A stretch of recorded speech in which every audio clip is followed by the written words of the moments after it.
Ooh, hello everyone and welcome to the live stream and or VOD. Quick just note about this housekeeping. If you are watching this as a VOD, thank you so much for checking it out. We're going to be diving into the thing that we've been waiting for, and that is information on this next update for New World Aeternum. Where is the 2025 roadmap? Where is the dev updates? Why haven't they said anything? Well, that's what we get to dive into today. And I get to admit, for the first time in a long time, that sounds really, really cheesy, I was wrong. I did not think that they were going to be giving us this kind of news this week. I was like, it's Thanksgiving week. Everybody's kind of wrapping it up for the holidays, coming back here maybe strong in December. And I was wrong. And here we are. It is Monday, pre-Thanksgiving. We're ready to rock and roll. As we like to do, I will be opening up the lines for discussion, but first we're going to react to the video itself. We're then going to go through the posts that they've made. We're going to break down it. I'm going to give you guys my thoughts. It's gotta be awesome. I hope it is going to be awesome, guys. Hopefully we're not crying by the end of this. Time will tell. What's going on? Morg Steen hanging out in chat. If you guys also aren't aware, this is the new live stream content channel. Live stream reacts, that's what you're gonna get here today, and we're gonna break it down, and then I'll post a video over on Ginger Loves MMOs regarding my thoughts, depending on what they take away here. So if you guys are a part of this community, jump into the Discord. I will come hang out with you guys in the Discord room once it's all said and done, and get y'all's thoughts as well, as usually, as that's what we do. Top link in the description should get you there. That all being said, I think it's time to let Scott update us on the state of the game. Take it away, Scott.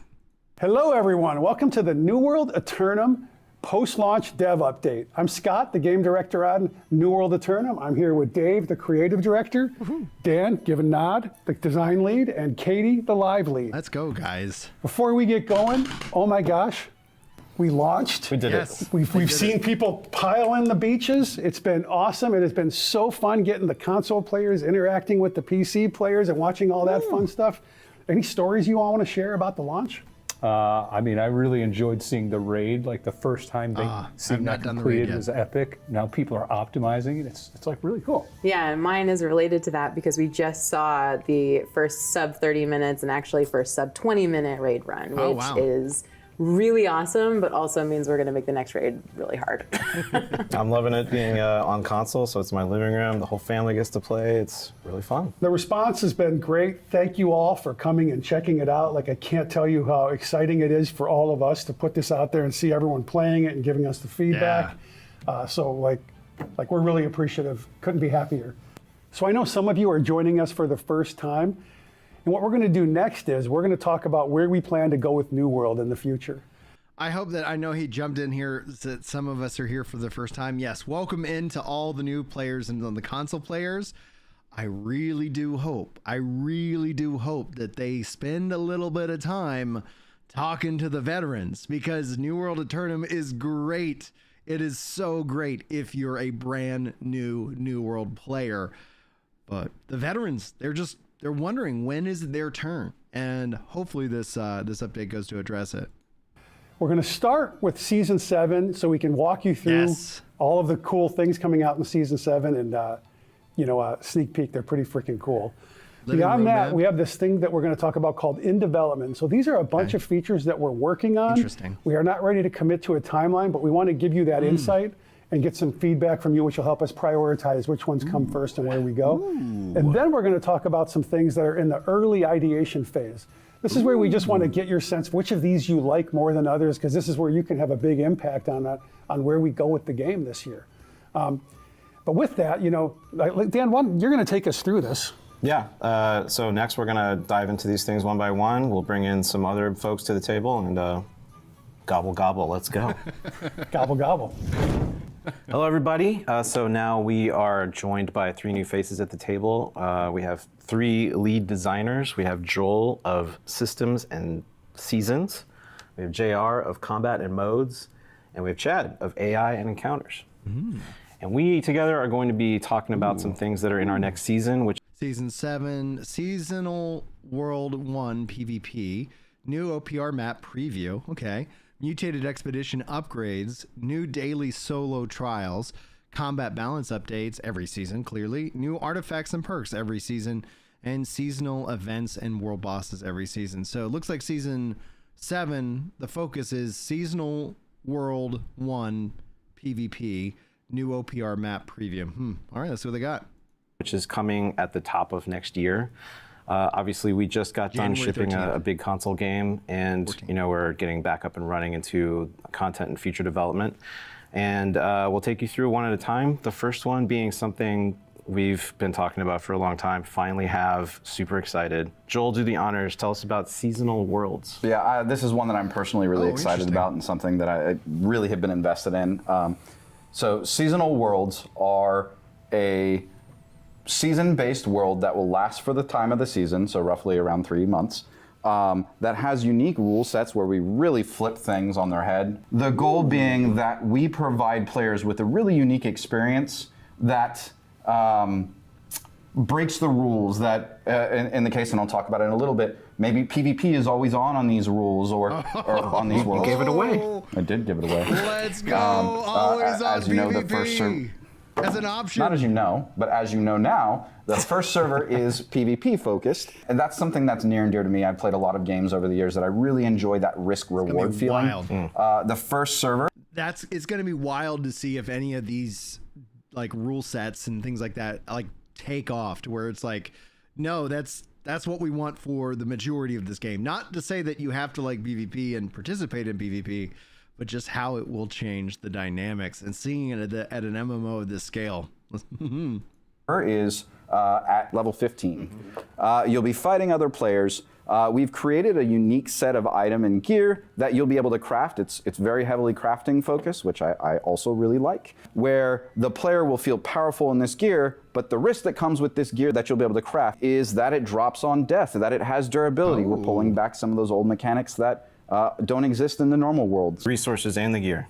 Yes. All drop on death. The resources, well, the new resources to craft our special new really kind of super items that are on par with, say, artifacts in this server, those drop on death. Yep. But you'll be able to craft some more basic gear that's still pretty high gear score with some more basic resources like iron, like timber and hide. You'll be able to craft your normal gear that's still really high gear score, but you'll need to wear that special gear that's dropped on death to go get these new resources to craft these really cool big items. Interesting. That gear also, like, you should talk about, like, we went pretty crazy with it, right? Yeah, it's nuts. Because it can drop on death. Like we did things that we normally would be kind of leery balance-wise. Did you mention that it breaks too? It does break. Yes. But to JR's point, we took some of these pieces of gear and we really pushed the limit on them to make them feel special, to make them feel like there's impact. These should feel on par to artifact items, if not farther in some cases. Very farther. Yeah. So really the goal is how crazy is it going to be? How much are we going to shake up the meta? How much of a different experience can we provide to you? While still some of that familiar feeling, that core of the game that is so much fun. So we can kind of experiment and again, find what's fun to you or fun to me or fun to each other. I'm really looking forward to what we can do with these systems. It feels a lot like the original New World Alpha, but with all of the QOL and content that it now has. It's pretty cool. We should also reiterate, like, so it's a brand new server, like that literally wipes every season. So you also get that new player experience every season. If you get those hordes of. It's gonna be interesting to see, just like how players really kind of adapt into that. Meaning, like, is this something where you look forward to it, or is there some way to preserve that character? Obviously, not going into another seasonal world PvP, but I don't know. I think it's going to be neat to see how this plays out in the long run. That's better. Oh, that's so much better. Still a little bit on the tidbit of the loud side, so let me just adjust that down to 5%. Save and publish. All right, cool. That should not mess with us going forward. I do apologize to everybody's ears on that one, but it's been fixed and now we know. So good. Alerts were working for the channel. All right. Oh man. So here we're gonna go. Hold. Hawk says, is one sense I can see some new players who aren't used to items being dropped could be a sketchy thing, but another thing, the durability, the new players are used to it, no durability at all.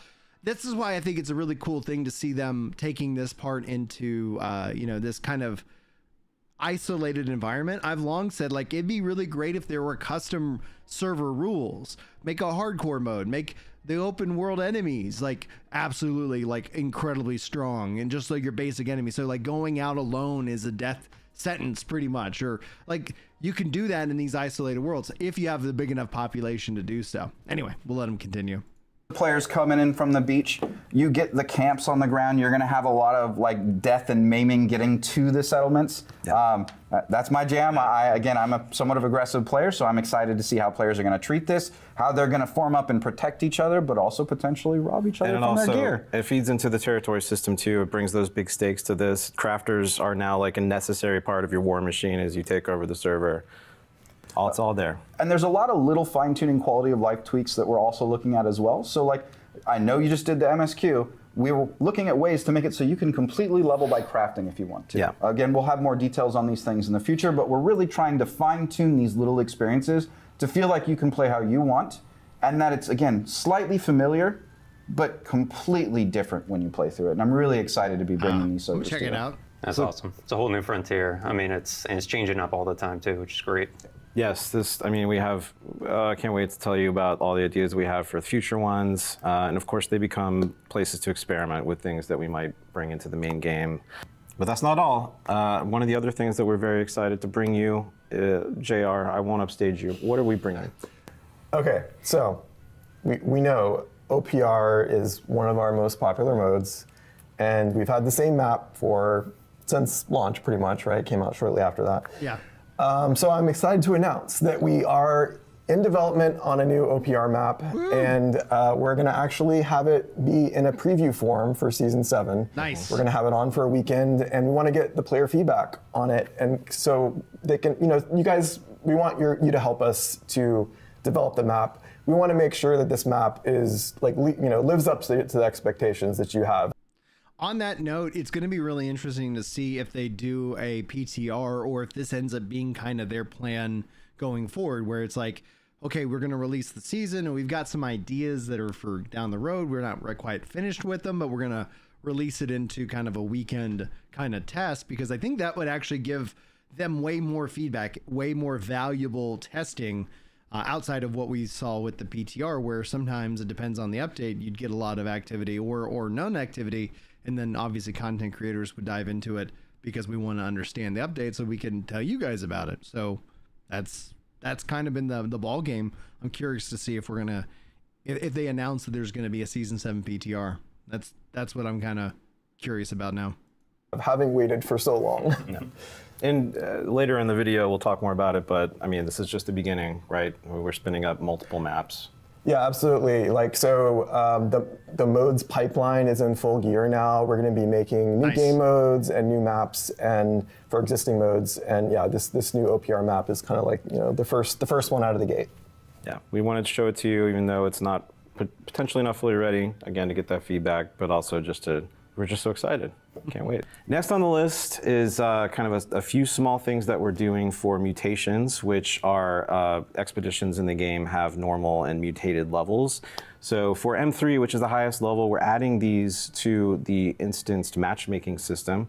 In order to make sure this goes smoothly, we are unifying our mutations. Tell us about that, Chad. Yeah, so big ticket item here is that all the currently active mutated expeditions will now share the same mutation. So elemental, promotions, curses, all those will be the same across all of them, which means a lot less re-gearing, re-gemming your gear, and hopefully just more time spent fighting and having a good time collecting loots. Okay, cool. And then the other thing we're doing is we're increasing the quality of the rewards in M3s. Yeah, so we're looking at adding crafting materials into mutated expeditions, as well as in raids, that together, when they're combined, you'll be able to craft new 725s. So this will be an alternative source and give meaning to want to go back into these expeditions and make sure that you're actually having fun in the content you want. We're going to continue looking at that and improving it. for now, we like where it's at, and we think that it'll give more players a reason to go visit this content. So adding more options to Yes. your endgame content. Yes. Along those same lines, we're also adding 2 new daily solo trials to the roster. 3 new solo trials. my So yeah, so we've got we're adding Mother's Dream, which is Emperor Zhu, Tempest Mind, which is Isabella, and Nice. Daichi Saito. Sweet. So that's That was a fun adding fight. to our roster. So you should be seeing those in your list every day. Awesome. Thanks, Chad. And then to round out the season, we have a few things that we like to do every season, starting with combat balance updates. Yeah, so obviously, yeah, this is something we do every season. This season, some of the things that we focused on was time to kill. Something we've been seeing in PvP a lot. The fight's going on a little too long. So we're making some adjustments to consumables and some of the perks. And then we're also looking at balance around target lock. Target lock's, Target lock, you say? Yeah, we turned it on in PvP for the Aeternum launch. And we've been keeping an eye on the feedback. And By the way, thanks data. again for all the feedback right before launch as we went through beta. It was very helpful, and we made some changes. And Yeah, absolutely. We did tone it down quite a bit from what it was in beta, and we're going to be continuing to tune things. One of the changes that's coming up in season 7 is actually the blunderbuss was a problem. We had nerfed the damage going into launch. Now we've reversed that, and instead we've replaced it with some extra inaccuracy in target lock as kind of a balancing factor. Yeah. And we're going to be continuing to make tweaks like that in the future. Yep, absolutely. There's also new artifacts, new perks. Yeah, absolutely. So we're going to be introducing 8 new artifacts in season 7. 7 of them will be weapons, and there's one accessory, which is an earring. Nice. And yeah, there's some interesting combos that are going to come out of that. There's an ice gauntlet in there that I really enjoy. It's a really cool ability on the gauntlet that lets me, when I ice tune, give me a large amount of regen at the end of that. So I'm excited to try out and see what I can actually get away with that, or if I still die. But we'll see how it goes. Sounds like trouble. Yeah, well, That's his nickname. That's a fun. Joel Trouble Clift. And then, well, why don't you bring us home with talking about the seasonal events? Yeah, so we're doing some refreshes on a few events. We're looking at Legacy of Crassus and upping the rewards a little bit more meaty rewards past level 700. Same with Siege of Sulfur. And then we're going to bring a little bit more rewards into Rabbit Revenge. That's a little bit more fun costumey. Maybe a little bit of trolley in there as well. We'll see how it goes. Hoping to get those events to console players for the first time as well, as they haven't seen these events. So that's everything in next season. We're very excited about the OPR map. Yeah. Very excited about seasonal worlds. Absolutely. More details about both coming soon. And remember, we're just getting started. Now, let's... So one of the things to jump in on is, first and foremost, they didn't mention like a new expedition. That if that ends up being true, that C7 doesn't have a new expedition, that's a little bit of a bummer, because those are so good and so much fun in the end. But now they're jumping into the development section. So new seasonal worlds, I talked about that. Territory system improvements, that's something I'm very interested in. One of the things that I find frustrating about the current system is that I'm not playing during those different times that those events are happening for the influence races. And it's like, I think those are interesting, and they're a piece of content that I'd like to eventually be able to participate in. But what I ultimately would like to see is that every little thing that we're doing in the game is adding points on the board for the territory control, even though it's minor in my mind, as opposed to like territory control really will swing the difference. But it'd be neat to see if all the actions, crafting, killing, just PvE, doing dungeons and stuff like that, would just be adding in a point, so that way I feel like I'm in a degree somewhat participating in it. They're talking about endgame progression improvements, cross character whoa, cross character progression. Oh my gosh, yes, please. That's been one of the greatest weaknesses of the game thus far. Heck yes. Oh my gosh. Oh, that just, assuming I'm understanding it. Oh, pickup wars. I guess that's the mock wars we've been wanting. Crafting improvements, new PvP modes, new mode maps, invasion difficulties, endgame reward and system improvements, invasion mode with matchmaking. There we go. Endgame reputation system, barbershop. That's what I know a lot of people have been waiting for that. And global storage. These are huge items here, guys. Let's talk about what's in development. So in development is somewhere in a more midterm timeline. We're definitely looking into stuff, but there's still plenty of room to discover. And yeah, so I mean, there's tons on this list in no particular order. We can start with Invasion. Thank you. Why I like Invasion as something that we're working on is because I think it's super cool content. It's sort of unique to New World, this idea of battling hordes of people. But you know, the content is a little limited in terms of participation because it's only a set time. It can only take this many people. So what if we turn this into a mode, right? Like I think we're starting to make more and more modes. The activity screen is a great place to sort of like, what do I feel like doing? So like, let's get Invasion into a mode. Yes, let's and do I think it. once you start going in that frame of mind, I'm sure lots of things can like, could we add some more enemies? Could we add maybe mutations? What happens to the rewards? Like lots of ideas start to come up. This is Yeah, great. definitely like adding more variety to the mode. Like we have all these different kinds of corrupted enemies that we aren't using in the mode currently. So like bringing those in and like having it vary up like per season even, like be awesome. Yeah, it's great content. I mean, speaking of modes, I mean, that's one of the things that your team's looking into more, right? Yeah, absolutely. So we're actually prototyping lots of different kinds of game modes, things you might have seen in other games, like Capture the Flag, that we think would actually PvP work really modes, well in our right? game. Yeah. Also, like a Battle Royale mode, like a lot of those systems that make up Battle Royale already exist in the game. So like, you know, mashing. I'm going to jump in on this because I just literally talked about this over on Ginger Prime for No Rest for the Wicked. This is, whether you feel positive or negative about Battle Royale, it is still an interesting mode that, if you have the population and the interest in it, can really help, you know, keep people playing and addicted. And it's the point where it's like, I think it's just gonna be a mode that we're gonna see, and I'd love to see the MMO take on it, and that ties into almost like what they're talking about with the seasonal world PvP. Imagine a mode, a hardcore PvP seasonal world, but it spins up, and then once you have, like, you know, obviously one player remaining, it then spins down. I don't know. There's so many different possibilities there. I'm really interested. Putting them together, creating a queuable mode for that. Yep. And then also like so kind of like a framework for new modes might be like doing like more of a seasonal type experience where every season there's like a featured game mode for that season and we vary it up like every season. Yeah, I love that. Like even something like Capture the Flag. One season maybe we try it with mounts, the next season without. Like there's ways you can sort of like keep it fresh and interesting. Yeah, it increases variety, and then it also kind of keeps the number of modes like maintainable, so that we don't split up matchmaking too much and stuff like that. For Yeah, sure. exactly. Yeah, like every new queue that we add like splits our player base, so we want to avoid that. Right. Yeah. And then we've talked a lot about modes and how like they sit.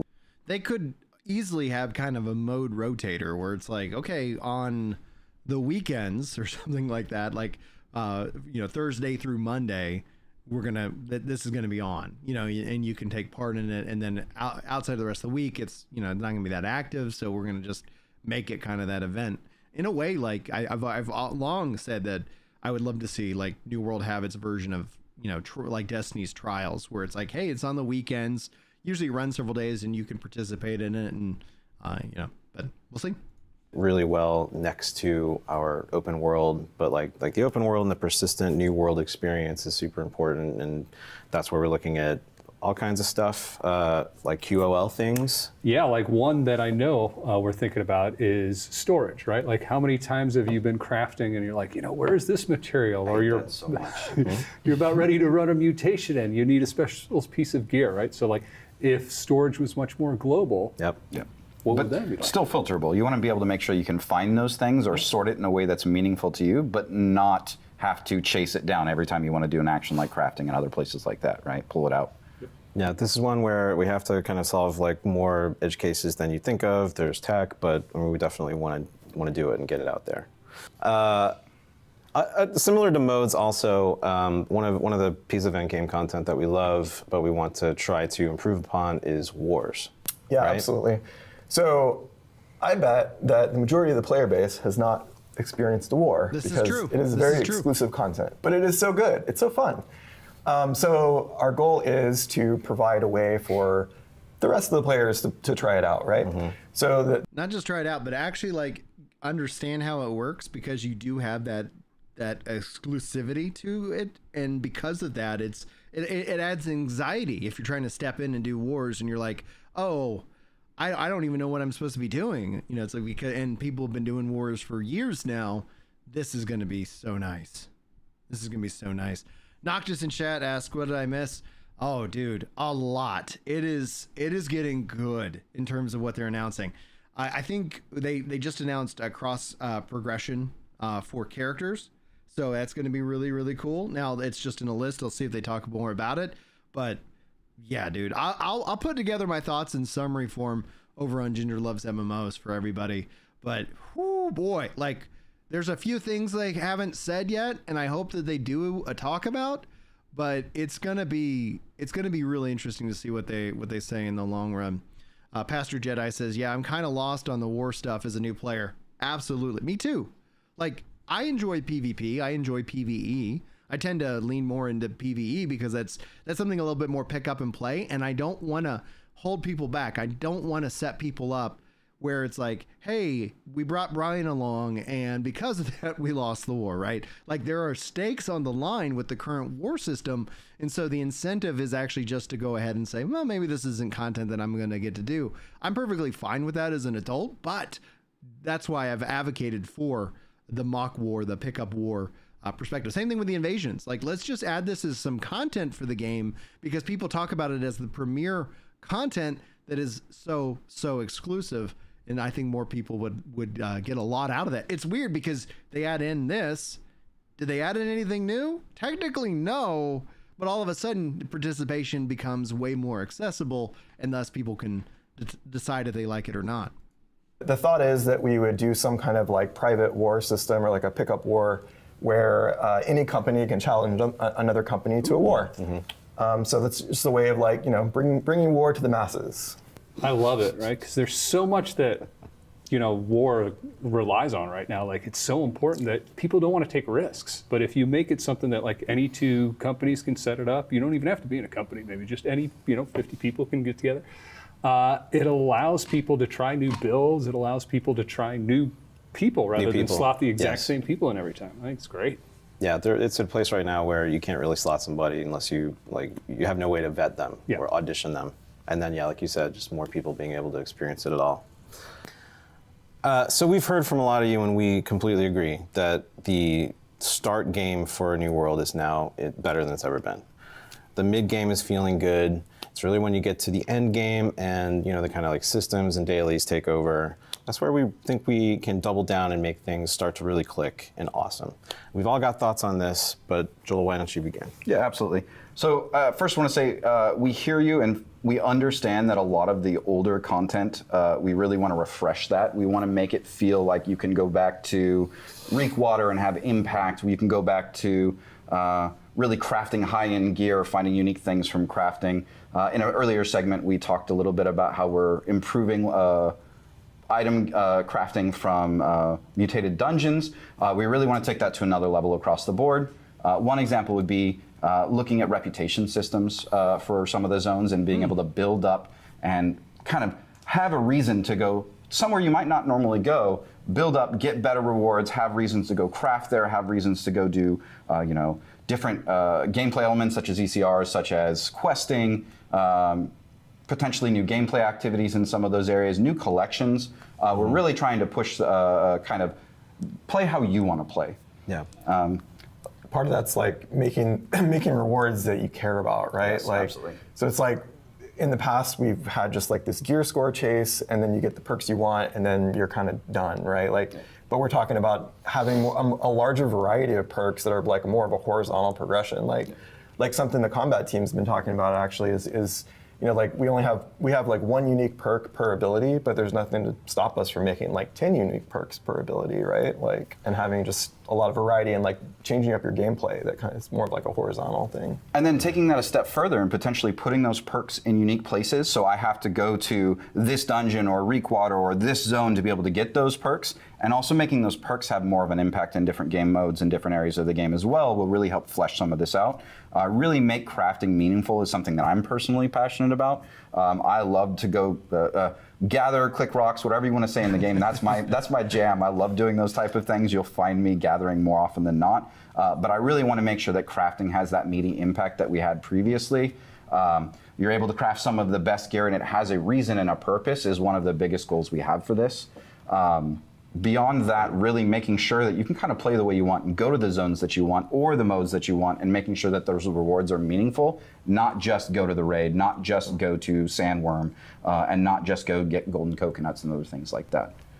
Yeah, I think that's the best summary. Is like play the way you want and always feel like you're making an impact, like you're progressing in some way. Yeah. And I think that's the key. And there's so many ways we can do that. I love the idea of the reputation systems because it's like a new level of meta progression. And I think there's some neat ways we could do that versus just a very grindy way, make it more quest oriented or something like where you feel like you're unlocking powers in a zone. You know, I think there's cool ideas there. And this is another place where seasonal worlds kind of help us experiment and try out new systems. Look for more of that. Yeah, I think if we can get this end game ripping, like we have the sort of the early and middle game, I think that's the sort of the last piece, like you said, that could really sort of keep people playing and excited. And like, it's going to take a lot of work. Like, we have a lot of ideas and a lot of things that we want to do, which is why you'll see on our living roadmap that we have improvements to things and then overhauls to things. And you know, one is for midterm, one is for long term. Nice. Which maybe this feels like a good place to now start talking about long term.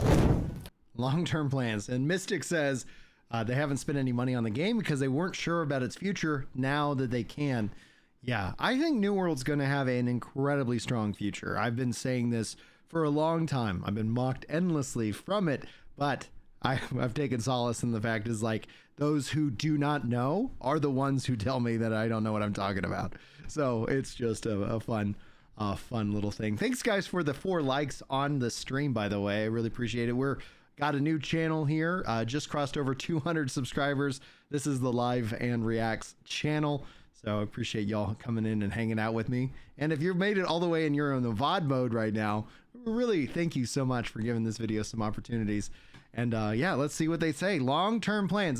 There is so much good that they've already talked about. The long-term plans, I hope they mention the things that they haven't really kind of touched on. Well, let's find out. All right, now we're joined at the table by Kurt, our lead designer for world content. And we're going to talk about the third category on our document, which is in exploration. You know, we want to share our early thinking. And let's see here. New weapons. Thank you. Now, like long-term in this rank PvP, new raid. Yes. Procedural expeditions with extraction. Whoa. Raid difficulty levels, new PvE modes, territory system overhaul. Okay, good. New exploration collection systems. Influence tower claim siege system with building, endgame rewards and systems overhaul, all instance content available in matchmaking, zone up levels, interesting, new zone, okay, that would probably go along with maybe an expansion, new company hall with storage and a new trade skill. Woo boy, oh my goodness, man. MMO Bean, man, you're awesome, dude. It says it definitely has me even more excited. I've been loving all that they've been doing since October. Yes, New World Aternum, best version of this game, and looking like it's got an even brighter future. And this video is so much fun. And what we have in store for some time in the future. As we said earlier, we're all in on Endgame right now. We want to make replayable content. We want to make more things to chase, more frequent content updates.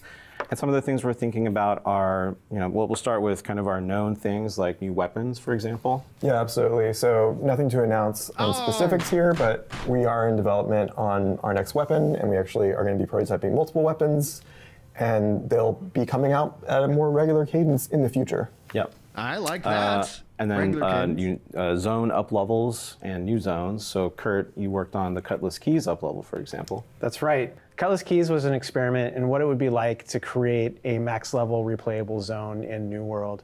As many of you know, the questing system and level up experience looks a lot different than it did when it first launched.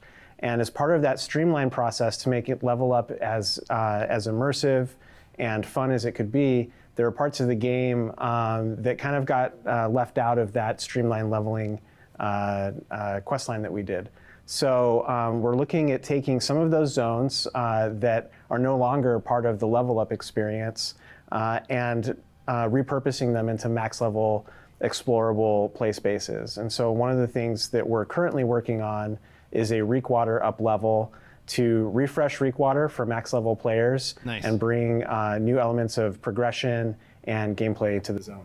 I think the thing that adds as well is that you can clearly see their skill in terms of zone design leveling up as you get closer and closer to Endgame, where if you think like Ebonscale Reach, if you think of now the Elysian Wilds, if you think of Brimstone Sands, and now even Cutlass Keys, like there's a lot there, right? And so them going back and kind of, like, I don't want them to spend all this time always on these older zones, but to have them spend time on older zones and also working on new zones, I think that is essentially the best way forward. One of the things I'm most excited about that is some of the collection elements that I've seen from your team that you guys are really investing in. I'm a player that really likes to go exploring. I like a little bit of PvP, and getting me out into the world to just kind of emergently discover what's there or go out and look for these things to collect is something that's my jam. I really enjoy that, so I'm excited to see what happens with these. Yeah, the idea with Reekwater is that we want to try and create more of an open world experience than an on-rails quested experience. Yeah. There's so much content in the game actually that players don't really have a reason to explore because they hit max level and there's like no reason to go back to this zone that, you know, so like this is awesome. Like yeah, and this in conjunction with some of the stuff that we've already talked about, like a reputation framework. These are going to be great systems to use going forward to make our endgame content more replayable for players. Yeah, and there's more even than what's on what we're publishing and talking about today. But yeah, like take all the content, give you reasons not just to go to it, maybe even for the first time, but again and again and again. And you know, I'm very excited about how we're kind of approaching doing our up levels as building the pieces to eventually culminate in that new zone when that does finally come out. New World is always meant to be a sand park. Yes. And we started out all sand long ago, back in the alpha days. And we've got our park nice. There was a time where Scott kept saying like theme park. I was like, no, you guys don't get it. You're a sand park. You've got both. Don't abandon the sandbox. Don't invest in the theme park, because theme park is a really good on-road ability for getting people into these games. Be a sand park. Be the difference maker. And I'm so glad he used that term. I can't tell you how exciting that makes me feel right now. And built, and I think where we're at now, just we need to kind of find that right balance between sand and park, and that means bringing more sandbox. Like we have the systems in place, so like when you see us say things like influence tower, claim siege system, territory overhaul, these are things that players have been asking for, and I think everybody's got a different idea of what to do. But you know, to me, like I would even conceptually say that company hall ties with that, because like these are things. We need a way to feel like you have a home in the game, that you're doing some kind of a base building loop, and that's what the territory system is meant to be. But it's just, I think we can that get you and your there. friends, that you and your company have goals to be able to build up and activities to do together, and feel like you're making meaningful progression and impact on what those things are. Again, together you're building up, and I think that's a big thing. I love those company style guild halls and other things that you can build in other games, and I'm excited to see what we do there. I think that's something I'm personally going to enjoy a lot. But also like making it more than just like the top companies on the server get to participate. Like it's more like, you know, anyone can start a company, build something, like they have a little slice of the world that they, you know, own. That sounds awesome. Absolutely. I think it's also worth mentioning that we're not just focused on overhauling or revamping existing locations and systems, but we are ideating on new locations in the world that we can add to New World to progress the narrative and expand the world in new, exciting ways as well. Some of the early looks on some of the new areas and raid style stuff that we're prototyping, I'm so excited for. They're just so cool looking. Dude. Yeah, me too. Some of the coolest art assets cool. I've seen, so I'm excited to see players get those things. Yeah. Well, we won't go into any more details than that, although there were no details at all. But we won't talk anymore about some of the ideas. But the big takeaway is, like, we're excited. We hear the players. New World is a wonderful world to just hang out in and play in, and we just need reasons to do that more and ways to go deeper. That's what we're looking at. All right. And if we look at the full roadmap here, let me just move my camera a little bit. Ba-ba-ba-bum-bum-bum. Camera. There we go. And up here at the top. I'll make myself a little bit bigger. A little smaller. There we go. All right, so then we can see season 7. This is basically every step of it, and this is a part of their roadmap. And so they don't. It's actually, I think, fairly better that they don't try to commit to timeframes, because anytime you do timeframes, it literally acts as a promise. But we know season 7's kicking off in January. I think the seasonal world aspect is going to be neat. The new world OPR map preview is going to be really neat. These, I think, is just going to be more of that fine tuning, etc. They did not talk about an expedition.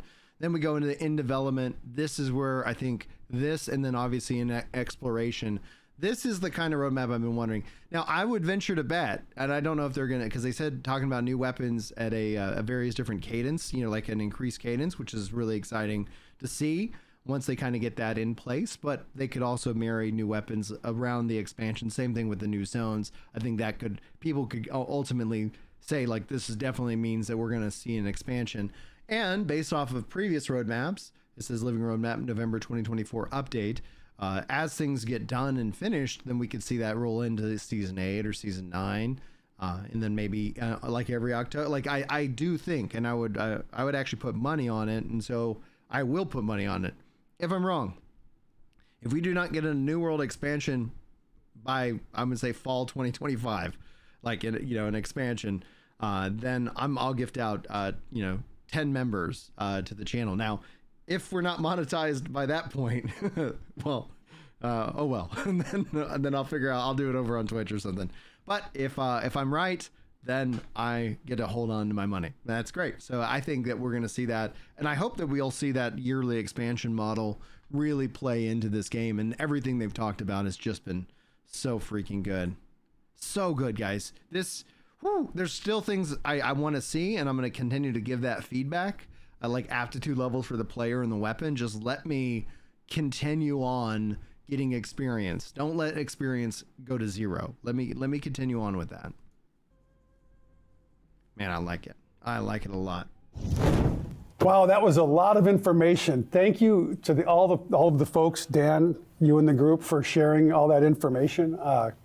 Really appreciate it.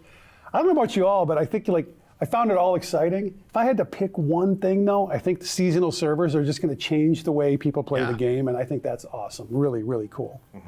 For me, it's the OPR map. I've been waiting a while. I'm excited to bring something out for players. I think they're going to like it. I'm just excited to go home and ride my turkey mount. Gobble, gobble. Gobble, gobble. Good move. I got my turkey mount. Yeah, we talked a lot about like what's coming next and things that we're thinking of for the future. But there is something that's coming up that we haven't talked about, which is free trials.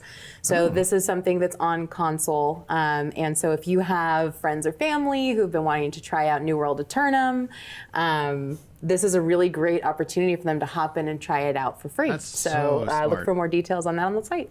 There we go. And beyond that, the one thing I really want to do is just a big thank you, heartfelt thank you. Like, the team put their heart and soul into making New World Aeternum, and when you see so many people come in and play and experience it and have a good time, it makes it all worth it. Yeah.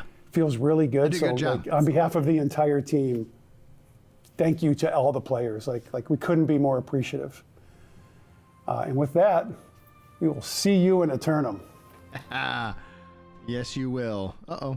I clicked on something. There we go. All right, perfect. All right. They have also a post. So I got to it. I like scrolled through all this stuff real quick. I was like, I don't want to see it. But yeah, there's the roadmap again, guys. Like, that looks good.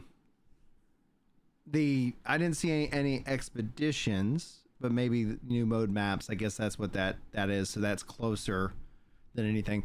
What would have been really sweet is that we had a new expedition in season 7. That would have been really nice to be like, hey, let's go jump into this. The aspect that they've kind of gotten rid of from their seasonal stories, which is, I don't think seasonal stories make sense, especially because they got rid, like, it would go away. It's like, come on, like, let's freaking go. So I'm glad that it looks like that might be kind of a thing of the past, and they were, just getting away from many of the FOMO stuff. I wonder if this is, like, this looks like Brimstone, but I do wonder if it's a preview of things to come. The future's so bright, kind of speak. And so let's see, they break it down: short term, in development, midterm, in exploration, long term. In exploration, sounds like this is the expansion in October, right? I mean, maybe we'll get some stuff sooner, but this sounds in exploration is the expansion. This is going to be season 7.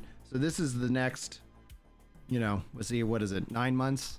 And then this is going to be 9 plus 1 year from now, less than that. And then they gave that update, and then they kind of just talk about exactly everything that they just talked about. That is so freaking awesome. That is so freaking awesome. All right, this is discussion. If anybody wants to come jump in and join in, I'm hanging out in the chill room. Love to hear your thoughts if you feel like jumping in and sharing them on voice while I wait, etc. Oh, I didn't have to wait long. What's up, Vol? How are you doing, man? What did you think of the dev update? How much of it did you get to see? I saw pretty much the whole thing. It was really interesting, to be honest. It feels more MMO lightish now than it does MMO, though. Yeah. With this, I think that's kind of the move, though. Like as we continue to see these games. That's the point. Yeah. I think it's the correct move, to be honest. Right, because like that's the thing I've like even Asmongold, like outside of the full-time content creators are like, you know what, guys, like I'm kind of like it's the continual like treadmill cycle. And what's interesting about that cycle, and we compare this to their kind of seasonal worlds, is that opens up the treadmill to that specific content, but it's set with an expiration. Like we're gonna do something crazy. I think WoW Classic basically kind of formatted this. They're like, you know what if we just let y'all, like, we don't have to worry about protecting the raid. We don't have to worry about protecting your main character. We can go as crazy as we want to go, and it really doesn't matter. We're gonna learn stuff along the way. We're gonna learn what people really like versus what they tell you that they like. What's up, Wes? What's up, Cameron? How y'all doing? Not too bad. Yourself? I'm doing good. This is a good day. Like, this was, woo! I did not know that we were going to be getting that this week, and I was just like, good night. Like, where is it? Why have we not seen it? And now we have the roadmap. I would say that if they allow people to do their own custom worlds, that would be fantastic. Because it goes a bit two ways. One, you can get too many of like small, low trash worlds, but if you allow people to custom tailor what their new world experience is going to be like, you're going to hold on to people much longer. Yeah, I think that's actually kind of the route that the No Rest for the Wicked's going, because you can create your realm, you can invite who's onto it, and they literally talk about, they're even thinking, or at least brainstorming about what a battle royale would look like in that, where it's like, here's a realm. It's one mode, go nuts, have fun. Not even that, it's like simpler things, right? It's like if you're playing like WoW, for example, sometimes you just wish the world was a bit, was a lot tougher. Sometimes you want a bit more of a raw experience. They said the new world beta there, a lot of people like MMOs only when they're in beta because it has that raw feel to it. Yeah. So it's just like, again, it's just allowing people to have their flavor of new world. Yeah. And that's probably the best way to phrase it. I think that's what, like, the thing that I like about that is exactly like what you said. It's like it lets for different flavors, but it also allows for experimentation. Now, the question will be, because that the server does go off, is there any long-term character benefit to jumping in on that? Or is it like you step in, like, if I were to be on a break from the game and it's 2 weeks until the next season starts, so with the server shutting down, what is the value proposition of jumping on that server as opposed to just being like, well, I guess I'm not going to, check it out? Well, you could have an Eternal realm, and then you could have your character go from the Eternal realm to whatever custom role you want. So you can think, oh, I'm going to go, instead. Again, it's like the best thing out of this is that you're not going to have power bloat as much, because you can reset the character as much as possible. Yeah. But so you're not having to worry about, like the WoW problem of the raids and absolutely everything just getting made useless. But at the same time, it's going to be, just maneuvering yourself so you're a bit more player friendly in terms of time schedules. Yeah. And how players want to approach the game. I'm going to be honest, it's not just in games, it's kind of in everything these days. You need to go where the players are, and you need to do what they want. You can't. Right. Yeah. Just say, play the game my way.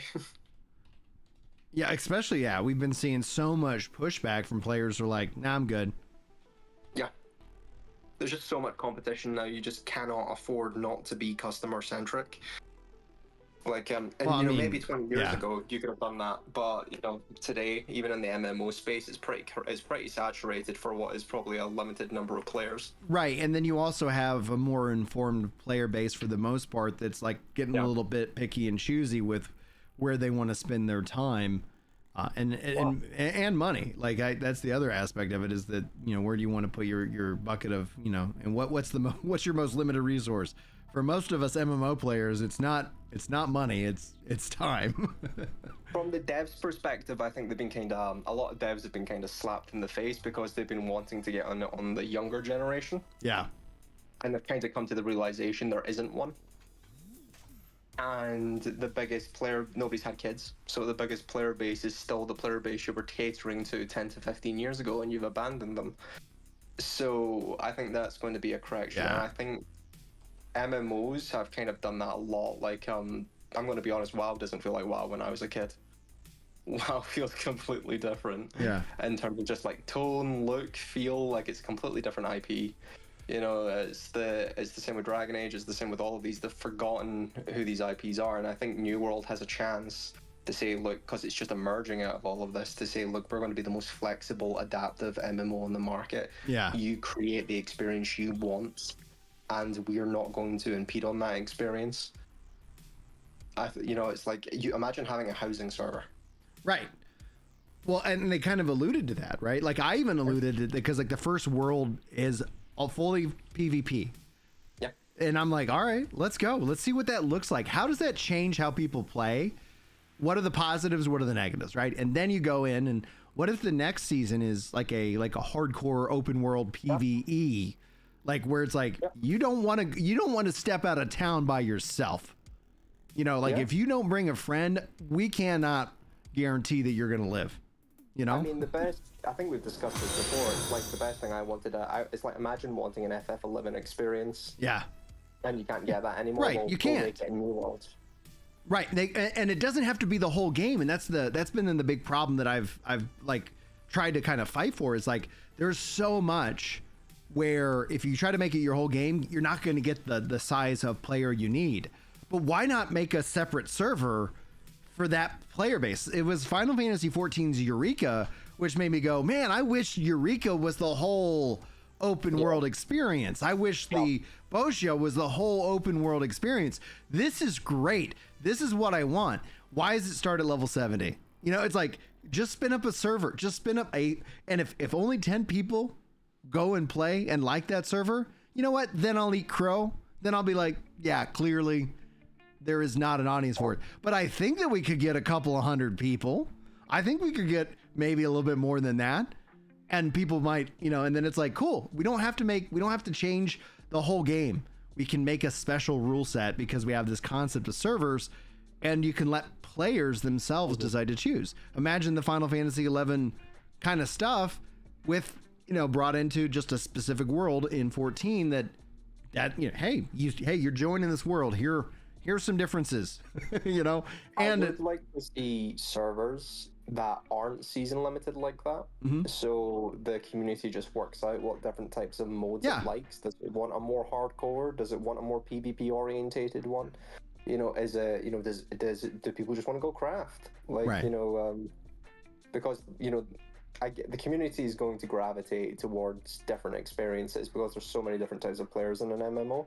I think this is a really good solution to stop them from stepping on each other's toes. It also opens up an opportunity down the road to have some, like you said, kind of private servers in a way where it's like, okay, I'm not going to go host it on, some unknown, whatever, but it's like, I would pay to have my own server and I get to set the rules on that server. And as they add in these new experimental rules, then all of a sudden it's like, what server do you play on? And it's like, oh, we play on a custom server. And if you want to join us, here's what's different. Here's what we want to do. And, that would be really cool too, because like you said, you could have, there's 30 people on the server. Not a big deal. But what does that mean? How do we make that? How do we change that up and whatnot? I don't know. I think I think if you can tailor make it to where the community gravitates, you'll have a few thousand people per server. Yeah. You know, it won't just be like, obviously you'll have the 20 to 30 ones, but I think the major ones will be there. Like, you know, it's like, yeah, it'll be like nobody wants to play on a server where there's 10 people, you know, unless it's like a friend thing. But if you're there just to meet people or just be around people, you're going to gravitate towards stuff. And the original game, the story game's always going to be there, you know? Yeah. Now, I think out of the roadmap that they showed, the weakest category is next season in terms of like content for the veterans. I think veterans will be looking towards season 8, 9, and then 10, which would be the new expansion in October. So it's like, I think there's plenty of stuff coming. I saw Mystic like in chat saying that they never had they never spent money on the game because they didn't know if it had a future or not. Now they were like, oh, now I can spend money on the game because it clearly has, I think, a bright future. And the only thing I guess I would want to see from the team would be just kind of a commitment, being like, yeah, we're going to have an expansion this October 2025, and we're going to follow it up with another expansion October 2026. You know, and that way it's like, you don't need to tell me what's in it, but just to sit down so I can point and be like, guys, the game ain't going away. I don't know where that narrative, like, can that narrative die? You know, let's get rid of it. I think the biggest issue they've done is still call it seasons, because the season in everybody's head is 3 months. Yeah. That does grant a certain amount of time. I know they haven't committed, but that does create the expectation every 3 months. Yeah, exactly. Honestly, I think they should have just got quiet like Guild Wars did for 5 years and just said, yes, that's coming. Yeah, exactly. Well, that's the problem with Guild Wars, is that like their marketing has always just been the worst. And I think the biggest issue with New World Aeternum was how they actually handled the marketing as well. They could have, the dev update did not need to mirror the big announcement that they had, you know, planned for. But New World Aeternum's here. I think it's phenomenal. And cross freaking progression. You know, I'm like, thank you. That is so nice. That actually makes me want to go play my Xbox character a little bit more, so that way it's like when that does come in, I can, I'm playing on PC, because right now, like, if I'm gonna play on, you know, that character, it's never live, you know. So it's like I would play it and stream it, etc. But I don't have that ability, and I'm not gonna go unhook my Xbox, bring it up, and connect it to the computer to do that. I'm sorry. Like, no, I'll play on my, you know, I'll play wherever it's easiest to play. I would say they need to be careful though, because oversharing is a lot worse than undersharing. Yes, because anything they share is going to be considered a promise, right? So it's like if they never get to new PvP modes, you're like, what happened to it? You know, and it's a legitimate reason. Like, you know, we really did capture the flag and it sucked. Like, it was just not fun, and we need to keep taking another pass at it. That's why I think also their time frame in terms of next season in development and then in expiration is the best way to communicate about this stuff, because let's say some of that pickup wars doesn't make season 8 or season 9, but it goes into season 10. Okay. We didn't lie to you. We think this is more the midterm, but it took a little bit longer than we had hoped. It's still coming, you know, in that regard. So this is great. Because I did see that, the season pass, it's beefy for a lot of back end stuff. Yeah. So it's just like that's you're oversharing about there, I feel. You know, it's like, I know they're trying to instill confidence, but you can do it in ways that aren't, let's just dump everything on them at once. Prodnek, and I'm butchering your name. One second. Prunesec. Oh, maybe Emery can get a pronunciation on Twitch for that. Prunesec says, hi, I would also like the devs to add cross progression between PC and consoles via playing the same character between PC and consoles on my account, like 14. Yes. Like, I'm glad they had cross, play, but I was like, cross progression is the biggest weakness, that it didn't have that. And yeah, it is such a value add, especially like with Final Fantasy 14. I was like, don't tell me this can't be done. It's just an expectation in 2024. No game should not have it at this right. point. I just want to play my character. They, like, even No Rest for the Wicked has already announced that it is cross-play, cross-progression. It's like, yeah, we're going to tell you that right now. Like, if you would have to buy it on multiple platforms, and I think that's a fine deal. I shouldn't. I mean, that makes sense. Yeah. Everyone wants their cut. I'd go one step further and say licenses should be multi-platform. I'm just pointing that out. This whole dude, you sound like such a zoomer. Mate, no, it's like you should be able to bring your own license to the platform. It is just like like a transferable license. Like, I'm not really transferable license. You don't have to pay. Like, if I want to move it to that platform, see, I can move it to that platform. That's the only use case that I could see for NFTs. Like when the NFT thing, I'm so glad that's gone away. With the NFT thing, it's like, yeah, make your digital library an NFT that you can sell. You're like, hey, I'm not using this license anymore. Let me toss it over to my buddy for a couple of bucks. Like, all of a sudden, like, that's the only value I could ever see that NFTs would ever add to gaming. Right. And it's the same kind of thing. It's like, oh, it's a transferable license. Like, okay, cool. There we go. I'm going to be honest, you don't even need it to be an NFT. You literally just need to, like, if I was going on a cloud server, I could literally take an Azure, like, let's say an Oracle database on Azure, I could just put it onto AWS. Yeah. Like, there's nothing stopping me from doing that. Like, this whole idea of, well, you need to pay 3 different versions of something you already own, which is just a bit of software, is ludicrous. Yeah.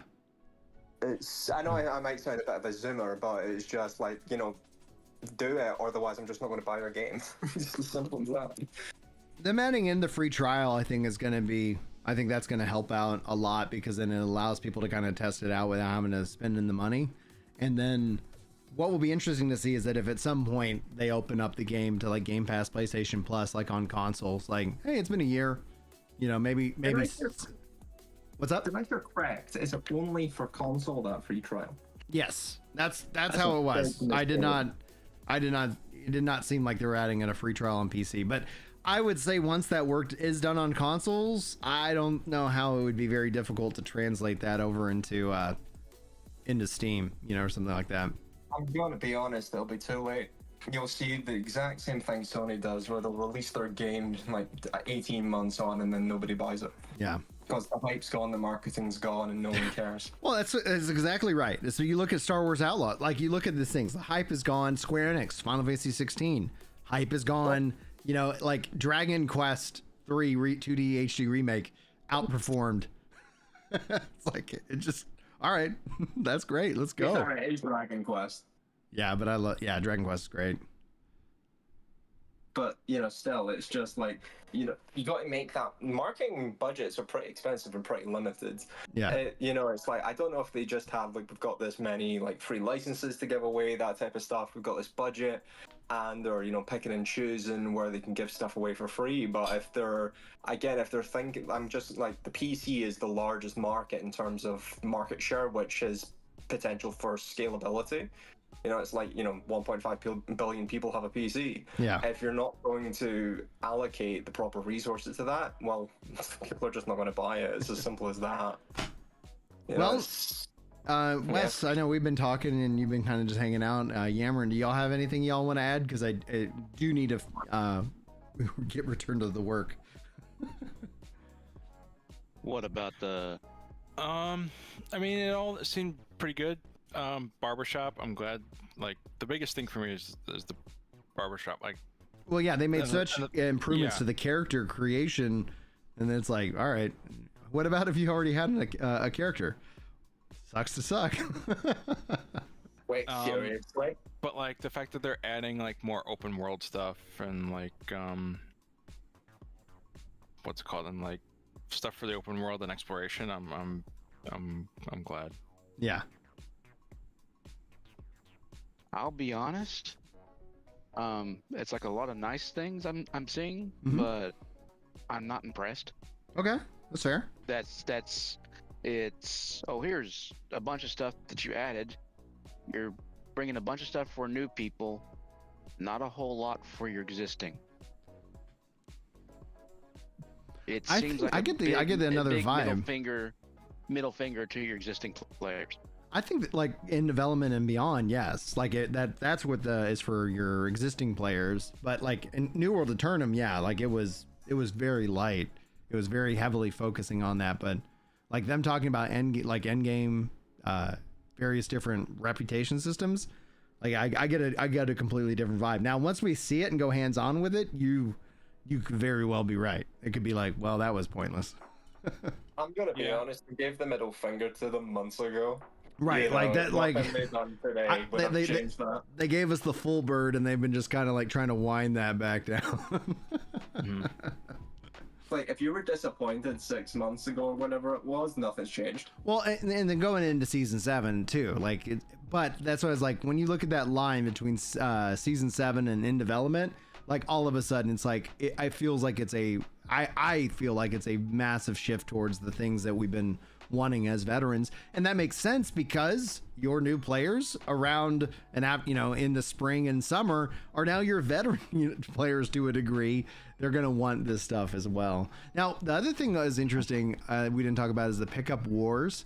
And it sounded, at first I thought it was just gonna be like a mode like within the activities, and maybe they'll get to that, but it sounds like they're just launching it where you can just, like, you and any other company or whatever can just pick up wars, just like, hey, we're gonna like our company that's very inactive can go to war against somebody else, and then we can pick up others. I don't know, that's gonna be neat to see. I'll admit I wasn't paying attention when it came to wars because PvP doesn't interest me. Yeah, no worries. Like they have they're adding in invasions into the matchmaking stuff too, which I was like, yeah, that should be interesting. I've always been interested about invasions. Yes, likewise. I've done exactly one. You've done more than I. It's like I'll get around to it, and then it's like I'm never, and then because it's always a timing thing. Same thing with the influence race. Like that's where I really hope when they talk about the territory changes. I was like, oh, look at what Final Fantasy 11 did.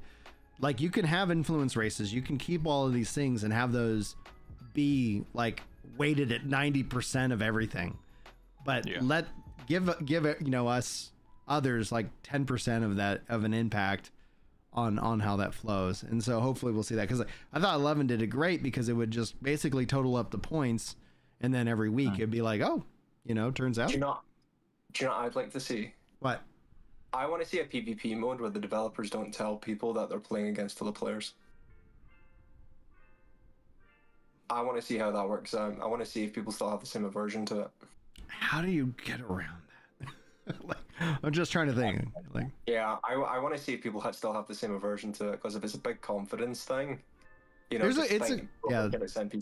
Yeah. Confidence is a good word to use in this case, because it's like that's why, like with wars, like even if it was like, hey, we're looking for a healer to come do this war, like I don't know what I'm doing. I don't want to cause the game to lose and the territory to get lost, and then be like, oh, that healer you brought, he's to blame. It's like, oh, yeah. If I was the dev, I'd just say, like, we've got this brand new spanking enemy agent AI that we've worked on. It acts like a player, it just is a player. Yeah. All right, guys, I got to get back to the work. This is so exciting. I'm glad that it popped up when it did. Thanks guys for the 6 likes on the stream. If you are over here watching this as a VOD, sound off in the comments with VOD Squad.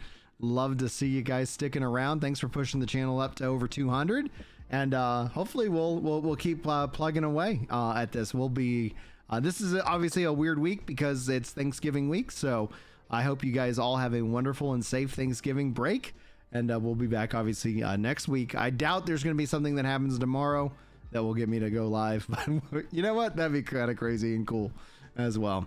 Anyway guys, thanks so much for tuning in. Hopefully you enjoyed, and hopefully I'll see you next time.